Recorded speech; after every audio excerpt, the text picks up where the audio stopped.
এখন এখন পর্যন্ত আমরা যতটুকু আমি ঘুরে দেখেছি, সার্বিক নিরাপত্তা পরিস্থিতি এখন অনেক ভালো আছে। সবাই নির্বিঘ্নে নিশ্চিন্তে ভোট দিচ্ছে।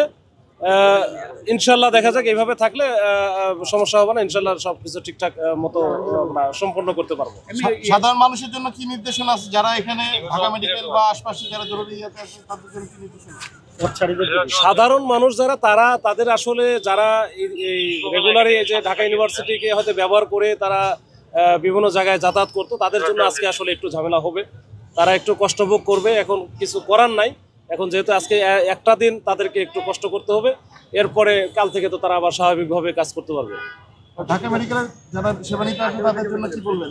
পাশ দিয়ে খোলা আছে, আমাদের সব দিক দিয়ে খোলা আছে। এটা ঢাকা মেডিকেল সারা ঢাকায় যে কোনো দিক দিয়ে যাইতে পারবে, জাস্ট খালি ঢাকা ইউনিভার্সিটির ভিতর দিয়ে না গেলেই হয়।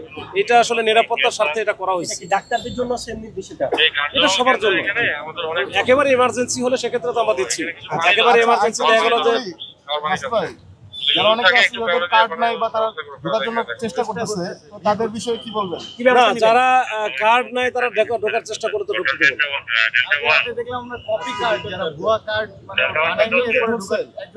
আমরা ধরেছি এবং ওইটা নিয়ে আমরা কাজও করতেছি। এটা আসলে কোথায় থেকে কেন আসলে, কোনো উদ্দেশ্য, অন্য কোনো উদ্দেশ্য আছে কিনা, বিশেষ কোনো স্বার্থন্বেষী মহলের পক্ষে কাজ করতেছে কিনা, এগুলো আমরা যাচাই বাছাই করতেছি।